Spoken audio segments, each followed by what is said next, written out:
포항공대에서 중간고사, 기말고사 쳤던 이 분량을 의대에서는 2주마다 친다고 생각을 하시면 됩니다. 이 내용이 너무 많아요.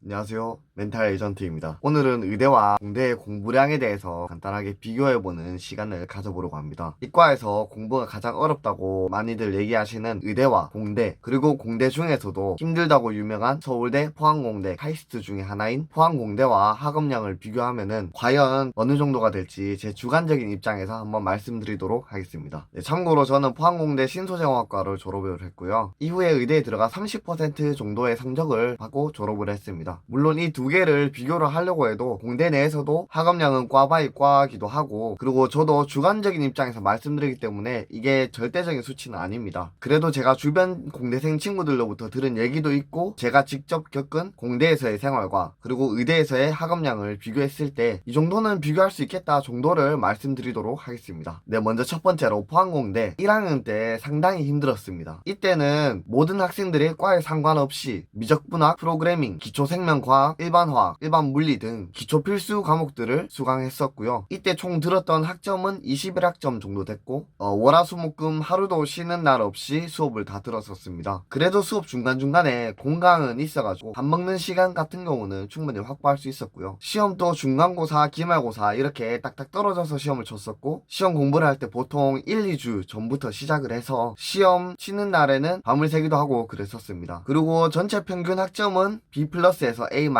정도 됐었고요. 이때 평균이 나왔으면 성적이 B0에서 B+ 정도였습니다. 이제 2학년부터 전공에 들어가서는 한 과목에 시험이 3번 또는 4번씩 있기도 해가지고 거의 매주 시험을 치긴 했었습니다. 근데 그 분량이 그렇게 많은 건 아니었고, 보통 제가 수업 들을 때 80% 정도는 이해하려고 노력을 했고, 집에 가서 복습을 하면서 100% 정도 이해하려고 노력을 했습니다. 그리고 평소에 좀 열심히 해둔 게 있었기 때문에 매일 수업 듣고 복습을 하고 나면은 시험 전에 이틀 정도 하면 커버를 할 수 있는 내용들이었고, 전공 전체 평균 성적은 A0 정도 나왔습니다. 들었던 수업은 반도체, 세라믹, 고분자, 철강, 소재기초과학, 결정구조 등등이 있었습니다. 사실 저 같은 경우는 전공 수업이 들어갔을 때 더 흥미를 많이 느꼈고, 평소에 열심히 해두는 습관이 있었어가지고 시험 기간 때 그렇게 많이 힘들진 않았습니다. 그리고 대부분 이해 바탕에 주관식 시험이 많았기 때문에 다들 평소 실력대로라고 많이들 하잖아요. 네, 그때 저는 아마 평소 실력대로 많이 시험을 쳤던 것 같아요. 평소에 이해를 많이 해두고 나중에 시험 기간에 가서는 이해했던 것 바탕으로 조금의 암기만 필요했던 것 같아요. 그래도 물리과나 수학과 같은 탁과의 수업들도 좀 들어봤었는데, 확실히 공대가 의대보다는 이해력을 요구하는 수업들이 정말 많았었고, 그런 시험들도 주관식 바탕으로 이해력을 요구하는 시험들이 많았었고요. 그래서 사람마다 다를 수 있는데 어렵다고 생각하면 어려울 수도 있고, 아니면 흔히들 말하는 재능충들은 생각보다 쉽게 느꼈을 수도 있을 것 같아요.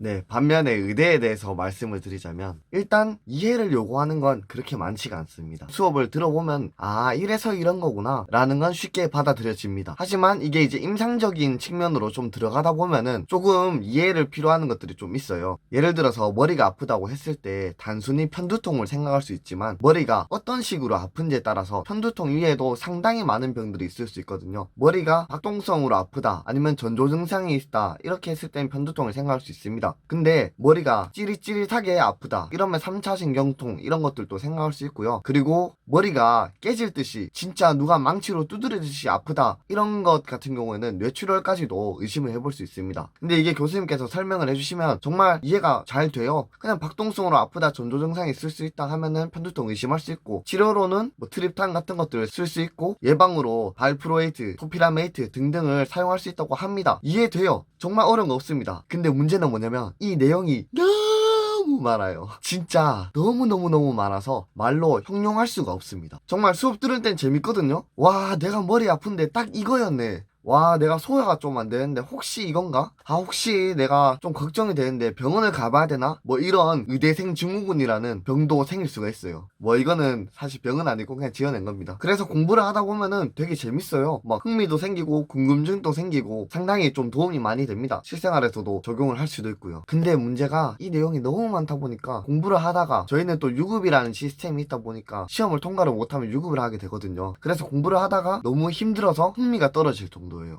이게 좀 잘 안 와닿을 수가 있어가지고 제가 간단하게 PPT 분량으로 말씀을 드리자면 수업 하나당 교수님께서 나가시는 진도가 PPT 50장 정도가 넘어요. 근데 2주마다 저희가 시험을 치는데 이 2주마다 30에서 40시수 정도를 배우거든요. 그러면 총 분량이 PPT가 기본적으로 2000장 이상이 넘는다고 생각하시면 됩니다. 근데 또 이거 비교가 돼야겠죠? 공대 같은 경우는 중간고사, 기말고사 이렇게 두 번으로 나와서 시험을 친다고 생각을 했을 때 PPT 분량이 1000에서 2000장 정도 됐어요. 쉽게 말해서 포항공대에서 중간고사, 기말고사 쳤던 이 분량을 의대에서는 2주마다 친다고 생각을 하시면 됩니다. 물론 이제 요구하는 이해도의 차이는 좀 있겠지만 분량만 봤을 때는 그 정도가 된다는 것을 말씀드릴 수 있을 것 같습니다. 와, 근데 진짜 이거 제가 공부했던 양을 좀 말씀드리고 하니까 갑자기 그 힘들었던 그때가 생각이 나서 조금 울적하긴 하네요, 진짜.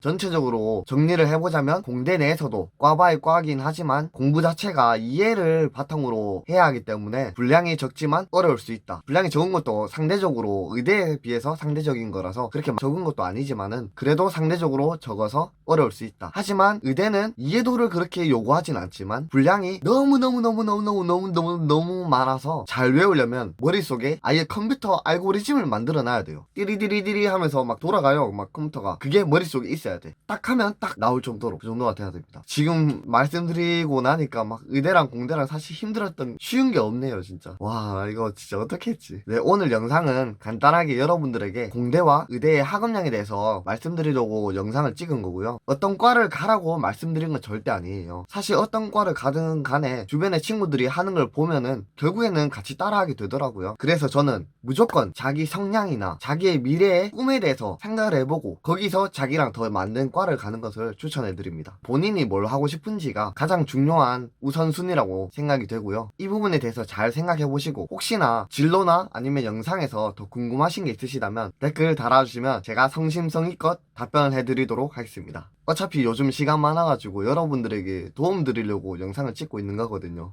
네, 그래서 오늘 영상 조금이라도 도움이 되었다면 좋아요와 구독 부탁드립니다. 감사합니다.